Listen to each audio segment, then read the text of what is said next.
can listen. By the way, I don't know if you can ever hear this cat because he's so loud. Good morning and welcome to Parenting Connection podcast. We have a noisy cat or kitten in our kitchen. Yes, this is episode don't know what, but it's welcome to 2021 and all the joys that that's going to bring. Here in Dunfermline, there's still a sprinkling of snow that is still left over from the last few days. It's been cold and icy. We may go into a lockdown situation as of this afternoon. We get to hear what Nicola has to say for herself. Hope you're all keeping well and safe, looking after yourselves, looking after your family, thinking about those around you, keeping connections going. Anyway, we are here as usual to provide you with information and a bit of fun and diversion and entertainment, hopefully. So for those of you who don't know, my name is, as I say, Rachel Eastop, and this is my son, Sam. I am a counselling psychotherapist. I work with all ages, everyone from 6 to 106. And I try and help people who are struggling with all aspects of their mental and emotional well-being. And this is probably, the most difficult thing that some of us have had to deal with at the moment with this pandemic, with lockdown, with things being uncertain, businesses going down the chute, all those kinds of things. So we just want to say, if you feel that you need to a bit of kitten therapy, there you are. If you want some talk therapy, then I highly recommend the Wellbeing Academy. www.thewellbeingacademy.co.uk. We provide counselling and psychotherapy for everyone, no matter what your situation, who you are, what's going on in your life, just come as you are. And we can offer counselling from £10 per session through to, with a student, to £45 a session for a qualified counselling psychotherapist such as myself. Up to you which you would prefer. You might be driven by your bank balance at the moment, or you might decide I want to see somebody who's qualified. So students doesn't mean that they, just because they haven't yet qualified, that they're not any good, because actually they are amazing. And we've had testimony to that in recent weeks. So there's some fantastic counsellors I have working with me. I feel very privileged, I feel humbled, and we just want to let everybody know that help is out there. Okay. Yeah, and I've already had a couple of people come to me and inquire about it, so please feel free to contact either one of us and we can hook you up with that. Awesome. Yes, I'm not involved in business, but I am living with my mum, so I can get in contact with her. So yeah, absolutely. Contact us via Instagram, Facebook, website, however you can. Okay, yeah. We're here for you. So, Sam, what we thought we'd do today, did we not, was we thought we'd have a little music. Music is, we're not going to play any music because it probably wouldn't come across terribly well. But we want to play some or talk about music. You say you've planned this. Go for it. Yeah, well, I just thought, I think in Scotland there's going to be some sort of announcement today by Nicola that could, incite a new big old lockdown. Don't know if it will be. It could just be the schools thing. But we'll see. But I thought, one thing what gets me through these troublesome times, and for me that's music. It's also watching TV box sets, as usual, the next person, just binging them all. But it's like music is helpful, and talked about it on this podcast before, how we interpret music differently and how it can be like a stress relief for people of my age and me in particular and all that kind of stuff. So I just thought maybe I'd recommend some music, or we could also talk about music and if an adult or something maybe doesn't quite understand their young person or their teens listening habits and what they listen to, maybe we could shed some light on that. Or I want to recommend just going and listening to the artists, if even if you don't like the music, even if you despise the music, but your young person or whatever is listening to this music, maybe just listen to it for a little while and kind of get used to them a bit more and kind of like learn what they're about. And you mainly know what my stuff's about because I'll just be like, by the way, do you know this song's about blah blah, because I'm a massive nerd. But so others aren't like that. So yeah, I think I might just talk about that for a little bit. Yeah, music's one of the things that sort of activates all areas of the brain. It stimulates, but it calms. It can offer a distraction, but it can also help with engagement. It's music speaks to us in many different ways, as you said, for lots of different reasons. I think your taste in music. I was thinking about this last night. I was thinking, when you're younger than you, probably in primary school age, you become quite often obsessed with a particular artist or band, or and probably might even go into early teenage years. There's sort of the same genre, the same band that gets played over and over again. Yeah. And then if you are somebody who genuinely loves music, you begin to educate yourself on the wide variety of music that there is available. And so you are somebody who I think's got a really diverse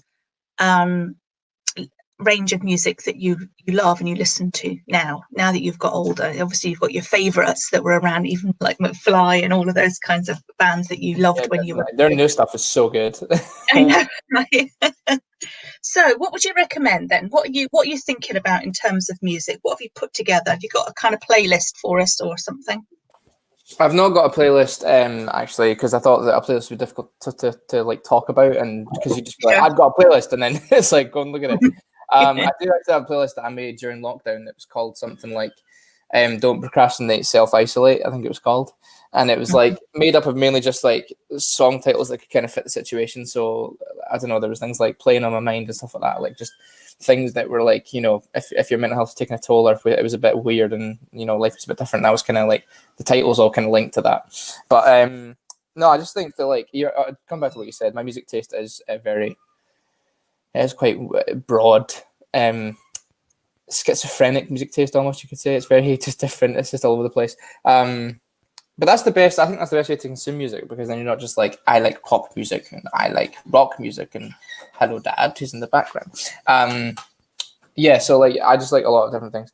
Like I think 2 years ago, I discovered heavy metal for the first time, and I was like, yo, this is my stuff. This is it right here. I don't know why I didn't listen to it before. But now I was like, this is it right here. And then I went to see Slipknot in January of, I almost said last year. That's almost a year ago now, actually. And that was immense. I went by myself to that. I went by myself to see Slipknot in the Glasgow Hydro, and not even in the standing area, like in the seating area. I just got sat next to these randoms, and I was just like, yeah. So that was like an incredible concert. I think like also discovering new music is also really good, because I'll just like get really bored listening to the same stuff over and over again, even though I love these songs, these artists, and then I'll discover something new, and then it's like, whoa, and then you can just like kind of like divulge all of your interest and all of your energy into that new stuff, and then that's like, I almost kind of like gives me a bit of serotonin. It makes me feel like, oh, new stuff, yeah, I get excited about it and stuff. So I don't know if anyone else kind of feels like that, but that's something that I get out of it. So, and if you're a bit like that, then listen to new music. But yeah, I think people. The thing about new music is that if it's an album that comes out and you think, oh, so and so's got a new album out, brilliant, because I love their music and I'm pretty sure I'm going to like whatever they do. But do you find that we when we're feeling a certain way, we seek out certain songs that are familiar? Oh yeah. 100%. Like I'll literally go to like playlists and I'm like, I really want to listen to like something that I haven't listened to in a while, but like I really like, or like, oh, just that song that I'll listen to over and over again because it's so good. Like I listened to a song by 1975 last year when I got my Spotify roundup, and I listened to it something like 300, 400 times. Like it was ridiculous over like an entire year. Maybe it was even more than that, actually. I can't remember. But it was my top song by like a mile, and it has an edit. So it has like its original version, then an edited short version. And my number 1 was the normal version. My number 3 was the edited version of my top 5 of that year. So I just listened to it like so much. And that was just like the song that was like, because it was really upbeat, and it's in, I was going to mention it actually in this kind of listing, but it came out in like March. So like, or was it April actually? Maybe in April or May, and it was like right at the start of lockdown, and it was kind of like they've been working on this for a year, like a year or two. They've delayed it, and obviously they didn't know pandemic was going to hit when they when they delayed it till, and then they just went, we're releasing it, screw it, and it was kind of like this really upbeat, funky, cool song that just like, yeah, I think I kind of needed a bit of that and that kind of slump of lockdown, and also just kind of recently lost my job and then got it back again, so it was a whole weird situation for me. And then that song was just like, yeah, like, What's it called? chill to this. It's called "If You're Too Shy, Let Me Know" by 1975, and it's just a proper like dance tune. And I don't even listen to dance music that much, but this one you just want to dance to.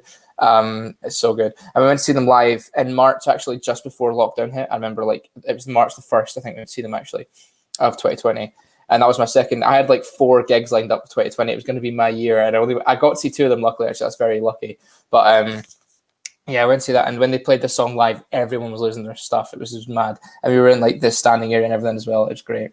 But yeah, so that's one of the albums I actually want to mention. Like, I was just going to suggest some like music that was released during lockdown, and also like some music that's about lockdown. So the first one I'm going to mention, because I've already mentioned it, is the one that's not about lockdown but was released during lockdown, which is the 1975's album "Notes on a Conditional Form." It's their like fourth album. And it's very good. I didn't like some songs on it, to be honest, but that's just because I'm a picky bastard. When it comes to them, because I expect stuff and then they give me stuff I don't expect. I'm like, no. But yeah, but like, it also has my favorite song by them, the one that I listened to so much last year, and it's just it's also written about like. I think they wrote it with the inspiration of all the stuff that they grew up on. So they're in their 20s, 30s now. Like they're like early to mid 30s, I think, actually. So everything they listened to growing up was in the 90s, like the early 90s to the early 2000s. So it's all kind of inspired by that kind of stuff. So it's got, that's why it's got a really kind of weird vibe and like sound to it. And everyone's kind of like, why do I really like this? But it's because we haven't heard it in like 20 years, this kind of music. So and when this like really big pop, like famous, like mainstream pop artists now that can kind of release anything and it'll get sold, they were just like, screw it, we're going to do 90s music for like a lot of it, and then they did. So a very good album to listen to. And then also Bring Me the Horizon released an EP, which I've mentioned on this podcast, I think at least once. And we covered it, didn't we, when we were like, oh, I think you said it was just what I needed right now or something when it came out, and it was, I didn't even think about that phrase when I said it, but I just said it because it was like, that's how I felt at the time when it came out. I was like, yes. It's mainly because they've been like hinting at like an album-y kind of thing for like a year, and I was just like, I need, just drop it, please, just drop it. And I think they might have been delaying it when lockdown hit, but I think lockdown just delayed it because they had to like do a lot of the mixing and videos, like music videos at home, like during lockdown and stuff as well. So, but considering that thing is mental, it's so good. It's kind of into that like heavier metal kind of genre. So if you're not into it, maybe stay away, but I'd give it a listen because it's great. It's an EP, which means it's an extended playlist, so it's only like 9 songs, but I'd still consider that an album. I still consider it an album because I think it's just so good. And yeah, the whole thing is like about like lockdown, but also like there's literally a song on it that like has lyrics like, how can we make contact when we can't even shake hands, or make a connection when we can't even shake hands? And it's like, that came out in like October 2019 or something like that. So that, or like maybe even earlier than that actually. And that's like way before a pandemic hit. And they're already writing songs about this stuff. And then Ollie, the lead singer songwriter, in like an interview was like, yeah, I could kind of sense something coming because there was a wave of something else, not COVID, but in Asia. And he was like, I could just sense this being something big. So he kind of wrote like, he just kind of went, what if that did happen? And then he kind of like wrote a song based off like the human apocalypse kind of thing. And the whole album was called like Post-Human Apocalypse or something like that. Yeah, it's just, I can't remember what the name of it is because it's so long, but it's great. And yeah, it's just like all about lockdown. And if you kind of need something that's a bit thrashy and about lockdown, trying to kind of ease your lockdown blues, that's the stuff. It's great. And then you've got 1975, 21 Pilots, which we've kind of covered before in here. I've mentioned before because they like write a lot of lyrics about mental health and mental health problems. Because the lead singer is a Christian, but he also suffers with a lot of mental health issues and depression. I think he lives with it. And he's released a lot of songs. Almost pretty much all of their songs kind of contain something about depression or mental health and kind of battling that and getting through it. And a lot of the time they write really upbeat, like major pop or like major key pop songs, and you kind of like, yeah, and you listen to it and you're like, oh wow, like that's wow, okay. And then so the more you listen to it, the more you're kind of like, oh, that's deep. And this one is called Level of Concern, and it's all about I told you my level of concern, but you walked by like you never heard. It's definitely about lockdown, and they recorded it during lockdown, and then there's like a live version of it, which I'd recommend. It's way better. They did it like a full live version, like over Zoom for lockdown. And yeah, it's brilliant. I think the way that I interpret it is that he's talking to like either like the president or something, or like the people in power. Cause it's like, I told you how concerned I was, and you walked by like you never heard. Like, you're not doing anything to solve this problem. Like you're not acting how you should be. Or it's like, I don't know, maybe because he's the Christian connection, he's maybe talking to God or something like that. You know, I told you my level of concern, but you're not even like listening to me or something. So I just thought that was quite an interesting song, and you can also interpret it in like many different ways as well. And I know I've mentioned that as well on the podcast before, where you know, it's great songs and great art is always up for interpretation, but there's always like a way of like, there is most of the time like something that the artist will like mean, this is what this means, but I'm also probably not going to tell you because it's up to you as well, which I like as well. So, and I don't think I've not seen anything about them telling publicly what this is about, really. So yeah, it's just a good one to listen to, and all their stuff is great. If you happen to be having any mental health issues, I'd recommend their music. It's so cathartic and like really, it's just great. And that's still the best live concert I've ever been to. I went to see them in Glasgow, the Hydro, and it was just, there's two of them. There's a drummer who just drums. I say just drums. He's amazing at the drums. And then there's the singer, and they managed to fill the Hydro. If you've ever been to the Hydro, you know how big it is. They managed to make that feel like they were right next to you, because like at points Tyler, the singer, would disappear and appear at the stairwells in the seating area around the place. And he sang one of my favorite songs like 50 feet from me. He was right there. I was like, oh, that's so weird. So yeah, it was amazing. Even though we were like kind of near the back, like center, like really far away from the main stage, they also had like a little stage as well that they like brought this rigging down, and Tyler walked over the rigging while like rapping and stuff, and then went to this like little mini stage, and then they played like a little mini set of like some of their slower stuff that only required a piano and a smaller drum set. And it was like we were now at the front, like, oh, they're right there. It was just really cool. This is one of the best concerts I've ever been to, and they really know how to just like use music to make you feel things. The best at it, I think, at the minute. And yeah, so go and listen to them. 21 Pilots, they're great. Nice. Can I just pause us a second just to say hi to those people just tuning in? We are live, and Louise Paul says, hey, Sam and Rachel. Hi. Sam Richardson says, hey, Happy New Year to you both. Happy New Year, Sam. Happy New Year, Louise. So we're talking about music. We're talking about how sometimes music saves us, and Sam is giving his kind of own experience of how what music he connects with and that he finds helpful, and for what reason. And so we've heard 21 Pilots, the 1975, and Bring Me the Horizon. Is that right? Yep, but this is parent-teen connection. So my next question is, what music do you like to listen to whenever you're feeling a certain way, or do you like nostalgia? Because I know that, like, before you answer this question, I know that we're watching the Top of the Pops things that are going on the TV at the minute, like the Top of the Pops, best of 1985, and then 86 and 87 and 88, and they're really good, and it's really good looking back on like some amazing music from the 80s because there's so much of it. But it was also like watching it with you and Dad when like you would have been like my age, just a bit younger and just a bit older throughout that time. Like growing up and having that music, and then like, and we're watching it, and Becky was like, my girlfriend was like, the music's mental. And I was like, yeah, I know. And I was like, imagine that being like what you grew up on. No wonder the 80s is always looked back on with such nostalgia and fond memories. Everyone goes, oh, I love this song because the 80s comes on, because like that was just what you grew up with. And I can't imagine like having that. Like obviously I've got some amazing music I grew up with as well, but like none of it was any of the 80s stuff. It's just mad. So like, do you like to listen to it because of a nostalgia reason? Or? Yeah, and I was thinking about this, that that the bands that I was into, and it's a weird sort of thing that we have. It's not so much now, which is good, but certainly when I was younger, there was a rivalry around bands. So I liked Duran Duran, but if you liked Duran Duran, you tended not to like Spandau Ballet, right? Right. Okay. Although you did. really. But Yeah. it was one of these things. It was almost tribal. Yeah. Or if you were a new romantic, which was your Wham, your Spandau Ballet, your Love Wham. Duran Duran, all of those kind Wham. of that sort of fell into that genre. And actually there was a time when Wham were quite wet. They weren't edgy. They were beautiful boys who were Yeah, doing. yeah. And it was, Of course. it was even within the new romantic sort of genre, there was this sort of edginess that went along with, Duran Duran, who kind of, supposedly had this sort of edgier vibe to them.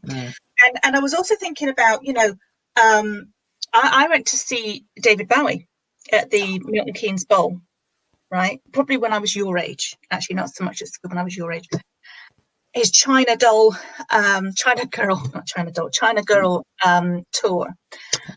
And it's interesting that when some musicians like Elton John, like David Bowie, who span decades and therefore span generations, is that I remember liking David Bowie, but having no idea about his back catalogue and some of his earlier 70s stuff. Oh yeah, like the big stuff.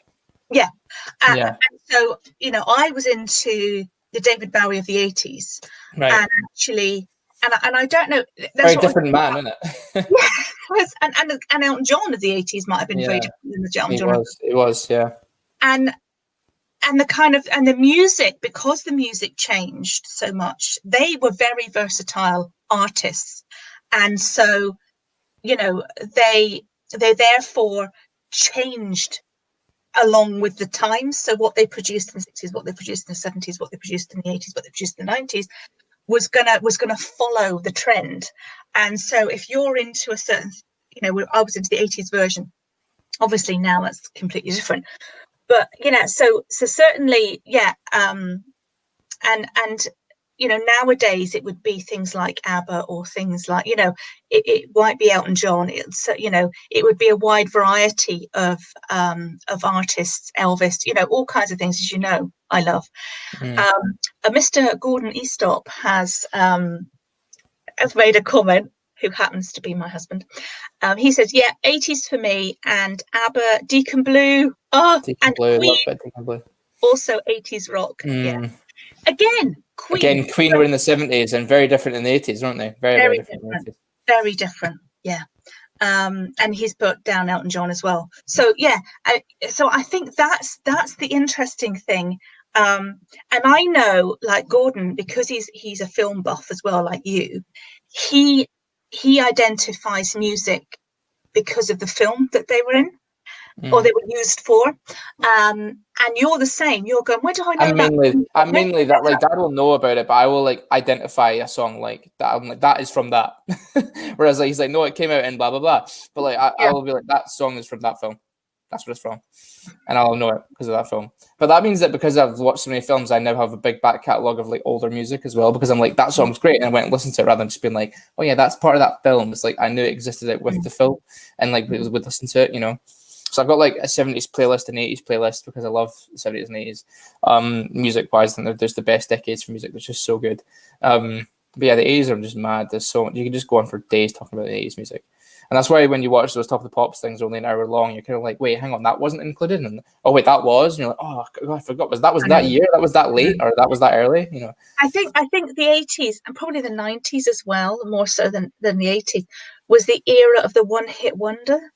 Oh, yeah. Easily, especially the 90s, yeah, definitely. It came from a machine. It was often a sort of stock Aitken and Waterman machine that was bringing people through fabulous, not fabulous, but a hit that went down. But because there was no writing for that individual, and the individual didn't write, or the band didn't write their own music, it sort of died with the song. Yeah, but that wasn't even just like, it wasn't even necessarily one hit wonders. It was just like people that have been doing well.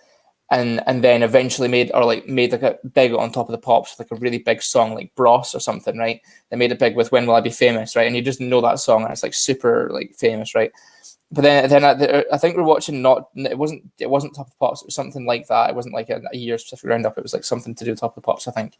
And Bros were being interviewed like nowadays, and they were like, we never escaped that damn song, do you know what I mean, or whatever, because like they were just like, we're just known as those guys, and like and then you look at them now and you're like, what are you doing now? Do you know what I mean? Like, yes, it's 40 years later or whatever, but like, what are you doing now? Do you know what I mean? And it's like, are you doing nothing because you had like one really big song where you mimed it on top of the pops? Do you know what I mean? So it was a weird decade as well. It was a weird era. And I'm thinking about, a band like Deacon Blue who were playing on the New Year's Eve, Scottish New Year's Eve kind of show. I forget what it was called. And they, obviously, Dignity, they wouldn't have been allowed to not do Dignity stage without playing that song. And I'm like, how many times have you played that? I know, right? I know. Like, even if they cannot stand it anymore, they have to do it. No, but like, think about someone like Elton John, though, right? Or like, or we were watching that thing with Paul McCartney last night. He's been around since 1963 writing songs. So like, and he's still doing them to this day. Like that, like you have to really love the stuff you're doing or love your job to really keep doing them. And then Elton John with someone like your song, 1971, 1970. 1971, I can't remember. Really early 70s, like right at the beginning of his career, and he's still singing that damn song to this day. And people still vote it like his best, and their favorite. You know what I mean? So he has to keep doing it. It's not like it's ever going to fall off the map. You know what I mean? It's also been covered so many times. As that Paul McCartney was talking about. Was it Let It Be had been covered? Was it Let It Be? Yeah. No, it was yesterday. It was yesterday. Sorry, it was yesterday. That was it. And he said it'd been covered like something like 3,000 plus times. Which doesn't surprise me. But then he was like, who is it? And it was like Elvis and like Marvin Gaye and just like huge names had done it and stuff. But like that'll happen. That's happened with your song as well, and it was also in the film Moulin Rouge. That would have given it a second, third, or fourth, or fifth life, whichever life it was that it's been given at that point.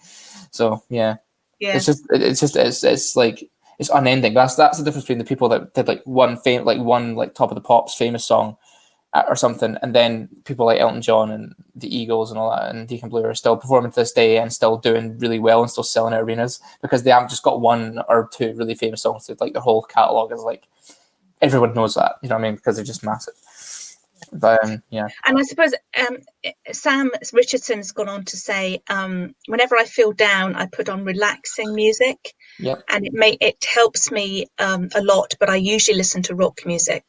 So and I think that the thing about music, we think mistakenly that to put on sad music when you're feeling sad or angry music when you're feeling angry or whatever accentuates your mood, but actually it almost cancels it out because it's the mood being expressed through music. It's a kind of it's a kind of it's like something's connecting with how you feel and allows something else, because you can then project onto that music how you're feeling and allowing it. It's kind of a healthy way, I suppose, of because what isn't it like in therapy? Like I haven't personally been before in my life, so I can't talk about it. I'm asking, like when you speak to the therapist and you kind of splurge all your problems onto them and they kind of go, yeah, I understand and I get that, and then they kind of help you with that or have like an answer. That is like what is therapeutic about it, right? Not all of it, but some of it, right? That's some of what helps about therapy, right? So that's what music's kind of doing, isn't it? Where like if you're being like, oh, I have this horrible thing, and then it goes, yeah, it's horrible, isn't it? And you go, whoa, and the music's talking to you. It's that kind of therapeutic, like back and forth almost between you and music. Yes. But without actually talking to someone, if that makes sense. Yes, and actually that leads us nicely on to the second thing we were going to talk about, and we can still talk about music along with that. I really have to say this. This is brilliant. Mandy Paul has I put on Trading Glances because they make me happy. Yes. For those of you who don't know, Trading Glances is Sam's band. Yeah. One song. I know. More songs to come. More songs to come. I know, but it keeps getting delayed because of COVID, so it's just so I know. Never mind. Anyway, thank you for that. Yes. So what I was going to say was that listening was what I was thinking of, and I was thinking of because you were saying about I've told you about my level of concern and you weren't listening. That was the song. You walked by like you never heard, yeah. You walked by like you never heard, and I think one of the biggest tips and important things that I can maybe pass on as a counsellor that a parent or anyone, but we're here parenting connection, that can do for your young person, your teen or your child or whoever's in the house with you, is listen properly. Because I think there's one thing that you learn when you first start to train to be a counsellor, is that when you thought that you were a good listener, you actually weren't. What you were good at doing was giving advice, or you thought you were. And I think the most difficult thing in the world is to listen to someone's problem and not give them advice, not find a solution to it, because people want to find a solution to a problem, to be able to, but that makes us feel good. The person who's found the solution, here's what you should do, blah de blah de blah, and the person goes, oh, thanks so much, and you're like, yeah, no, you're welcome, because I'm just so full of knowledge. But if the question is to sit in the muck and go, okay, this is where we are. So I think this is what you were saying about music. The music you're saying, and you're absolutely right, and I've never heard this before, the music is repeating back to you, is giving you your emotion, right? Is saying to you, this is what you're feeling, and you're going, yes, it is. Thank you for knowing what I'm feeling, right? Yeah. And to be known and to feel got and to feel heard is probably one of the most vital things that another human being needs. That's what connection is about. It's about that kind of reaching out and going poing, and knowing that you're heard and you're understood. And the best way to do it, so if someone says to me, I don't know, tell me something, Sam, what's on your mind at the minute? I'm just worrying about everything. Everything worries me. Yeah, you're worried about everything. Yeah. Everything. The state of everything around me. Everything around you, everything that's going on at the minute is really worrying you. Yes. Okay. So that's, now I've done nothing there except repeat what you've said. Okay. I kind of nod and accept it. Yeah, it is what it is. Like, so I could have said, don't worry. Yeah. Worrying. Or I could said, well, what you need to do then is or you should stop worrying, because worrying won't help, so but also, if somebody's saying to me, or to anyone out there, I'm really worried at the moment, or I'm struggling about the thought of going back to school, or I just don't know what to expect this year, I don't know what's going on. First of all, think to yourself, am I creating an opportunity for my child to be able to say some of the things that they need to say? Because it's very limited, the amount of people they can go to at the minute. B, why, if they are saying something, why have they chosen that moment? Is it because I'm in the car? Is it because I'm cooking dinner? Is it because actually something else is going on? Have they not actually picked their moment from your point of view? So sometimes when you hear something and they go, Mum, I'm really worried. I don't want to go to school tomorrow. And rather than you go, well, you just have to. And you know what, it'll be fine once you get there. Okay. Try saying, this is really important to you, I can tell. I haven't got time to listen properly, but give me 5 minutes till I've done this, and then you and I can sit down and tell me a bit more about that. All right, tell me how it's feeling for you. And then they can say, well, because I'm just worried I'm going to get COVID, or I just don't feel like it's any point in doing school. Right, you're feeling worried. You're feeling really worried about COVID. You feel like there's no point to school. There's no point to it. What's happening? Tell me a bit more about that. Tell me more is a good thing. So to sit and listen, but have no answers. Let your child, your teenager, talk without doing the parent thing, which is you just have to do it. You've just got to suck it up and go and get on with it. It'll be fine. Everyone else is doing it. We're all in this together. Please don't say that, because that's just the most annoying phrase now.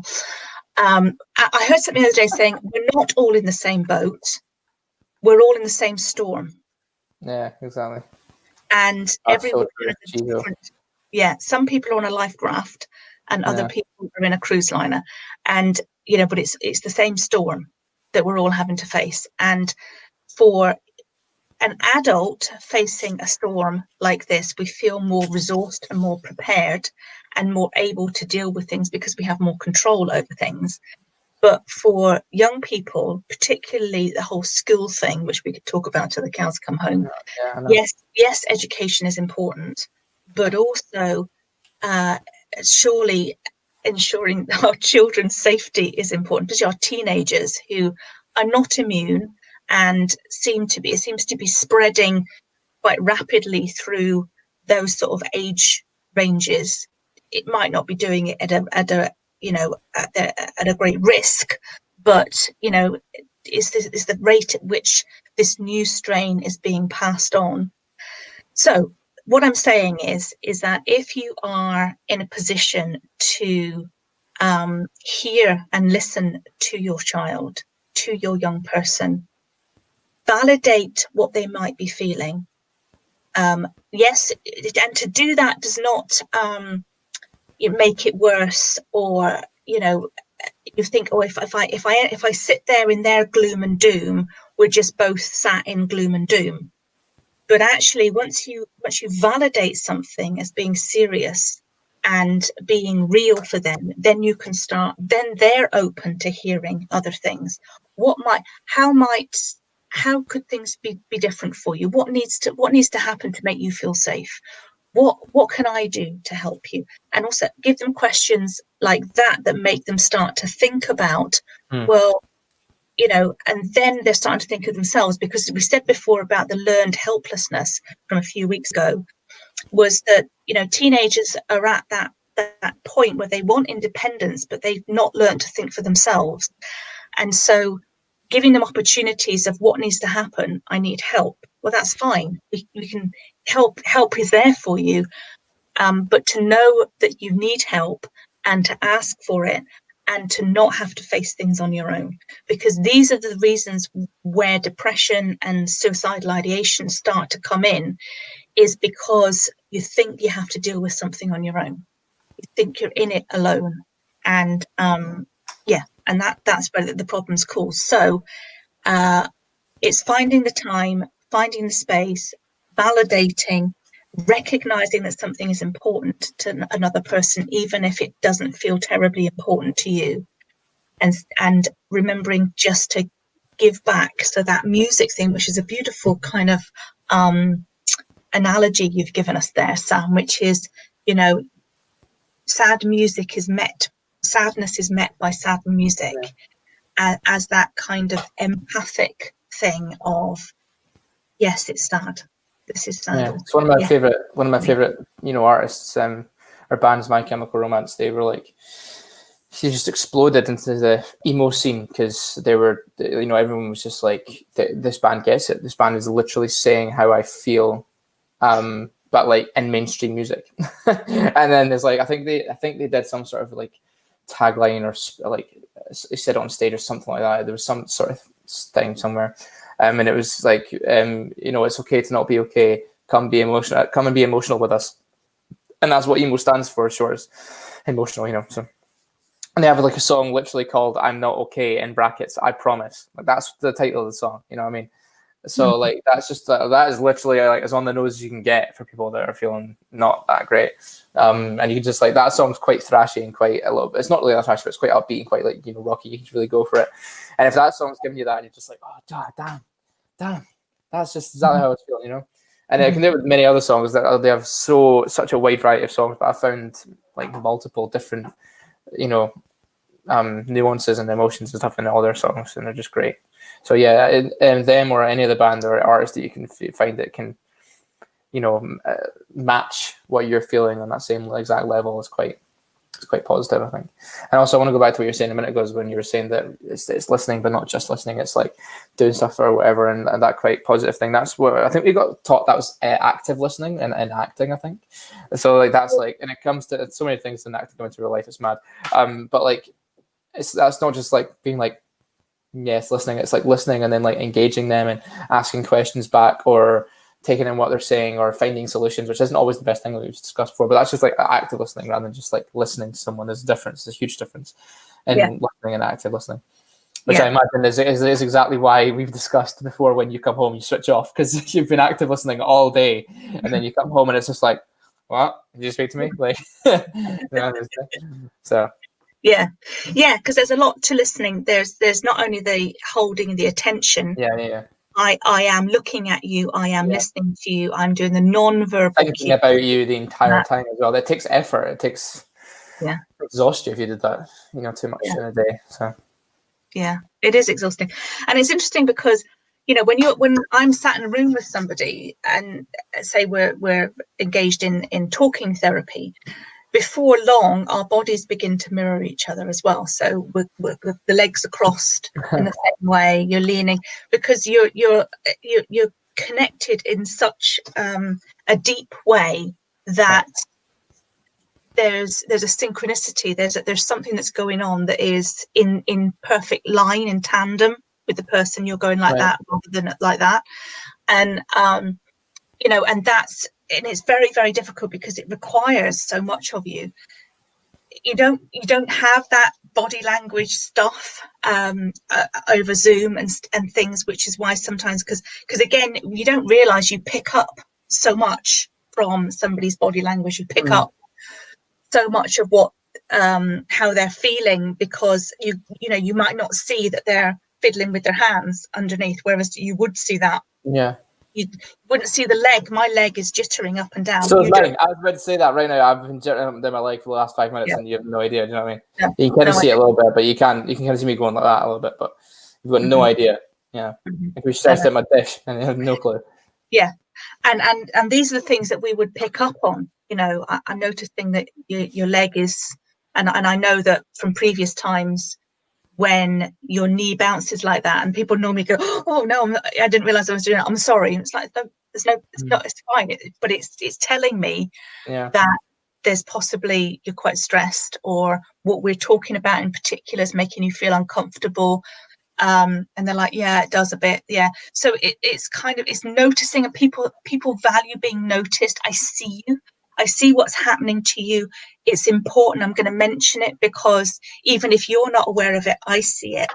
And I see the value in you. I know, I want you to know that every part of you is noted, that I see it, and I'm not dismissing it, or I'm not ignoring it.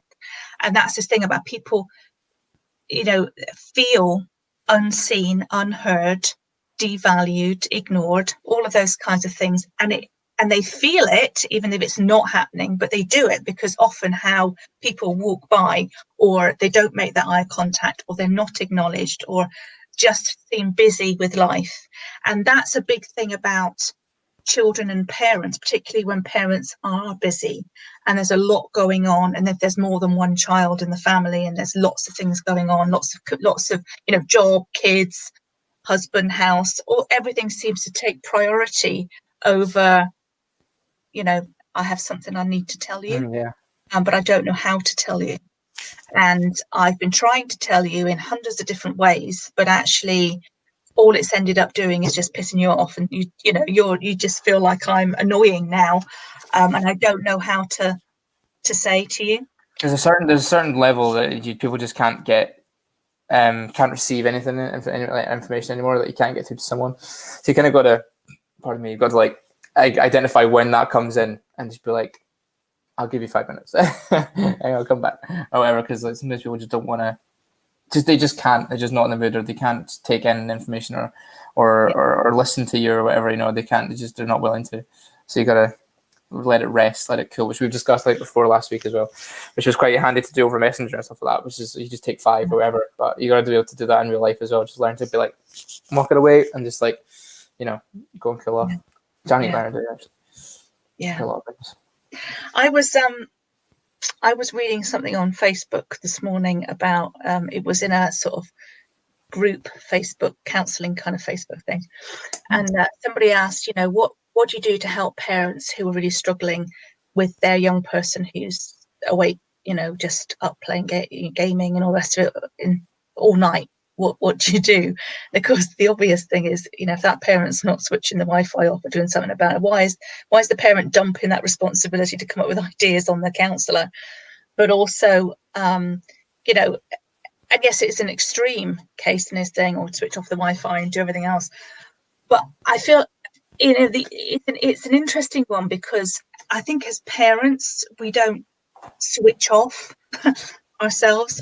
I don't know how many times, you're typing away a message and someone's saying to you, I've done it to you, you've done it to me, Mum or Sam, and you're like, hang on a minute, because you're finishing what you're doing. Yeah.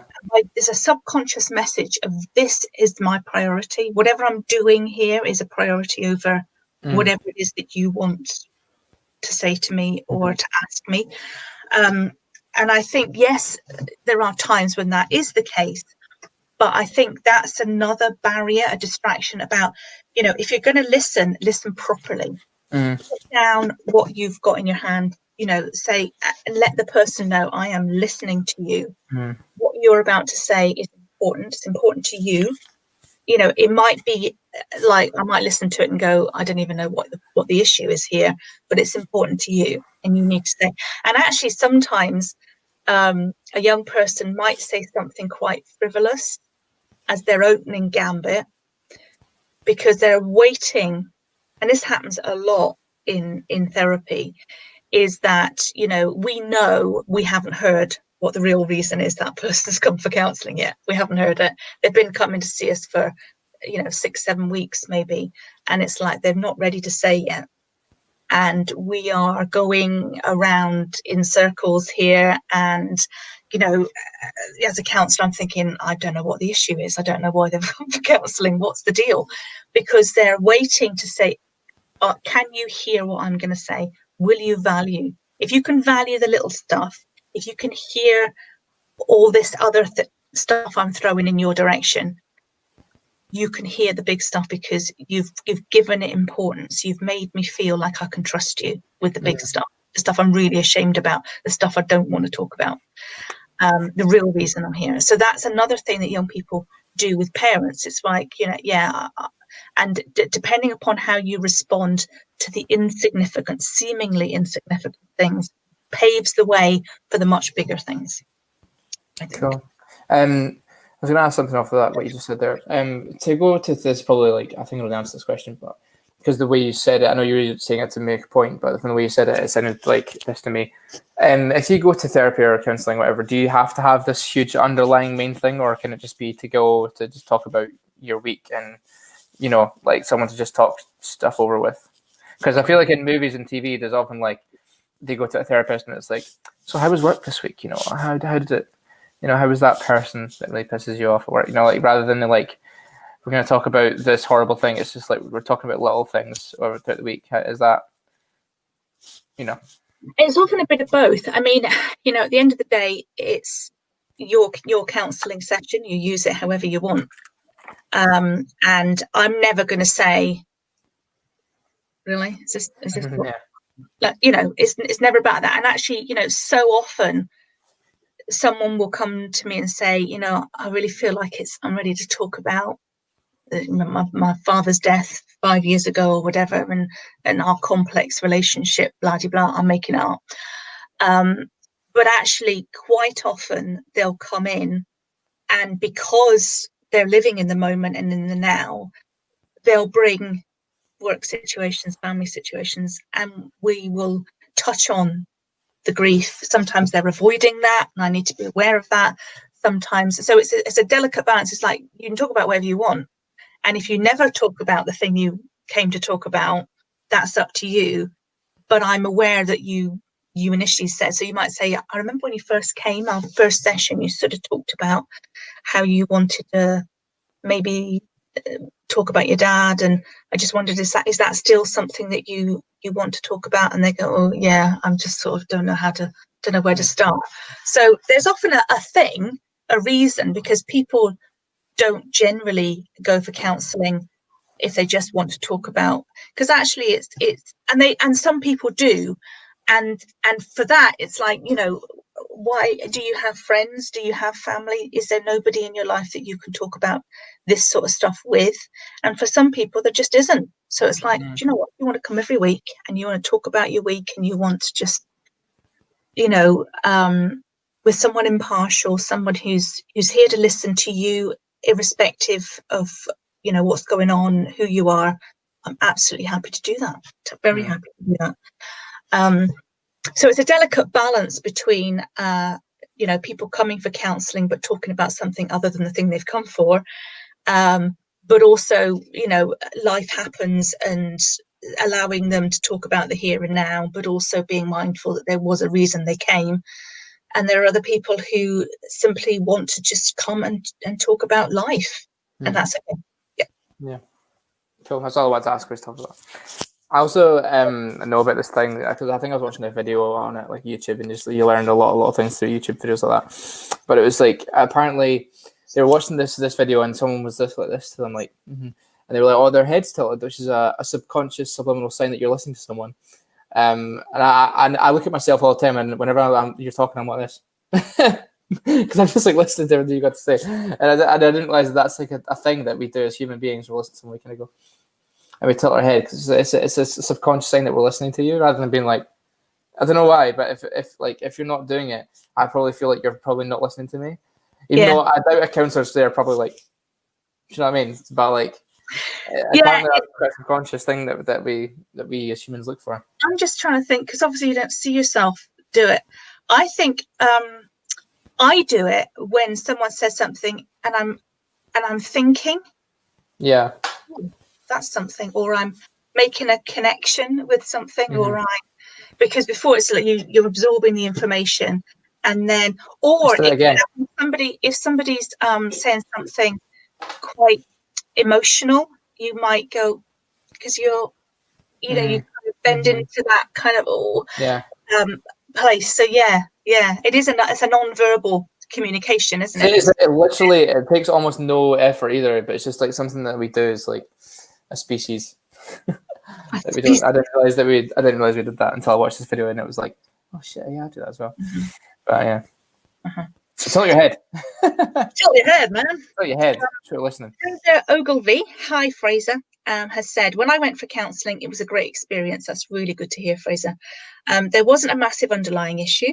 It was just needing to talk to someone and process things that had happened in my life. Yes. Yeah. Yes. And I think that is probably the reason why I think everybody should experience counselling at some point in their lives. Is kind of almost restoring your life, because we all need a narrative for all aspects of our lives, good or bad. And to go and speak to somebody and say the words out loud, to have somebody hear your life story, and for you to then, as you said, Fraser, process some of the things that have happened, make sense of them, understand why that affected you in a certain way. Such a brilliant reason to go for counselling, because counselling is for mild to moderate. Say mild to moderate mental health. I don't like that term. Sort of mild to moderate issues. We're not talking deep stuff. It can be, and we're perfectly trained and able to deal with much more severe things. But it's the everyday, it's life. And it doesn't have to have been, domestic violence, sexual abuse, any kind of horrific thing that's happened.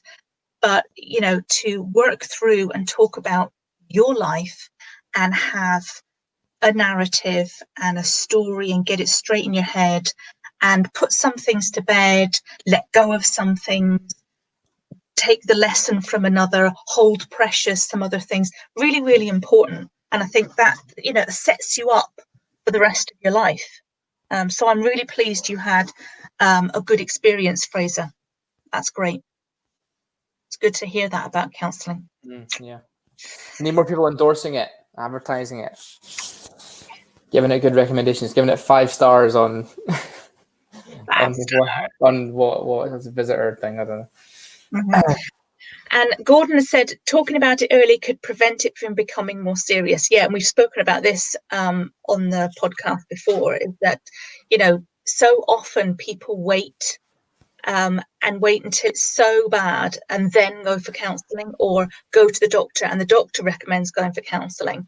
And, you know, I think that's another thing about part of our, you know, getting rid of the stigma around counselling, but also promoting an understanding about counselling is, you know, it's not for things become big. You know, I'm saying it's not just for the big stuff, but it's like, have they become big? But actually, if you sought counselling earlier on, when you thought, am I just going in to talk about stuff, is actually better, because it prevents things from becoming big, or prevents things from becoming entrenched. It prevents you from wasting life and, you know, time in a relationship, or constantly having difficult relationships, or, you know, struggling in life in general because you've not worked out and worked through the smaller stuff. So yes, it can prevent. Prevention is better than so please seek out. Let's use this last few minutes to really give a proper push for counselling, in that, you know, obviously I am, you know, I'm going to be biased here. You know, this podcast is set up, is, you know, I'm not ashamed, as unashamedly about counselling. I want as many people as possible to get access to counselling. And you know, with Zoom now, you can, it doesn't matter if you are in Australia, if you would like to receive counselling from me or somebody, you know, one of my colleagues, you can do so, because we can meet each other at 12 o'clock at night on Zoom. It doesn't matter. So, you know, again, please, please, please, if you feel that, you know, you want to talk about everyday stuff, you want to work through some of the issues of your life, you want to talk about big stuff, you just want someone to talk to at the minute, then please get in touch with a counsellor. There are many, many ways in which you can do that. So you can go onto counselling directory, you can go to the BACP website, you can go to the COSCA website, COS, Costco, never mind. It's not Costa or Costco, it's Costco website. These sort of counselling websites that, you know, you can look up a counsellor in your area, you can speak to somebody online, speak to them hopefully soon in person. You can go to the Wellbeing Academy website, you can email me at rachel@thewellbeingacademy.co.uk, and I will either put you in touch with somebody, or you can come and speak to one of us. You can also get counselling for £5. I mean, the price of a McDonald's meal, you can get counselling for an hour. So yeah, check that out instead of getting a takeaway, boys. Yeah. Think about, this is for your life. This is for the, you know, I think counselling should be available to everybody. I think it should be free. I think it should be a point of need, and I feel there should be no waiting lists. I think that you know, everyone should have the opportunity to work through and have a counsellor ongoing alongside them for as long as they need it, for as long as you want it, dip in and out. I have clients who might go away for 4 years, something happens, they come back, talk again, go away, 6 months later, come back. It's fine, you know, have a block of counselling sessions just to work through something. You know, I'm not going anywhere, I hope. And you know, most counsellors, you know, they're trained, you're in it for the long haul, and it's lovely to be able to ring up somebody and go, I came and saw you a few years ago, it worked out really well, something else is going on, and the counsellor might not remember everything day one, but usually once I hear something, it all comes back to me, so you don't have to say the story again. It's like, I'm with you, and I can remember, I know what the issues were, and just pick up where we left off. That's what we're here for. So, counselling for life. That's what we're here for. Yes. Sam. Yep. Are we done? I think so. We've got 10 seconds left. Thank you very much for joining us again. I hope it's been helpful. I hope it's been entertaining.